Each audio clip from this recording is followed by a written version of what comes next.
Рахмат, Айжамал. Ушул конкурстунда эң кичүү кыз экенсиң. Мен мектепте окубайт окшойт дедим эле сени. 1-класс экенсиң, Азамат. Карач, өнүңдө сонун чыгып атат. Эми астында дагы чоң көп конкурстарга катышасың. Жакшылап даярдангын, макулбу? Рахмат сага, сонун ырда бердиң бизге.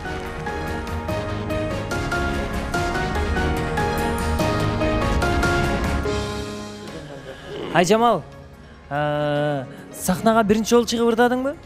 Ооба. Же буга чейин конкурстарга катышкансыңбы? Чыккан. Ой, Азамат.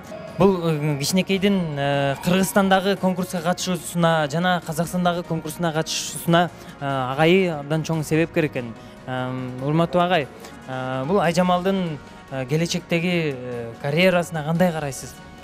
Карьерасына жакшы көз карашта карайм. Ата-энасы дагы эмеси көз карашы түз, көпчүлүктө баягы ырчылыкка каршы чыгып коюшат эмеспи? Жок, ата-энеси күйүп-бышып чогуу жүрүшөт. Мына бул жактан кийин азыр мына эртең кетип атабыз, мына босторго аяттуу эмеге. Келечектен көптү үмүттөндүрсөк болот. Үнү абдан жакшы, сахнада алып жүрүүсү жакшы. Буюрса жакшы ийгиликтер алдыда. Демек, үчөөңүздөр үч жагынан колдоп турсаңыздар, мен оюмча Айжамал мыкты бийиктиктерге жетет деген ойдомун да. Андыктан сиздерге ийгилик каалайлык.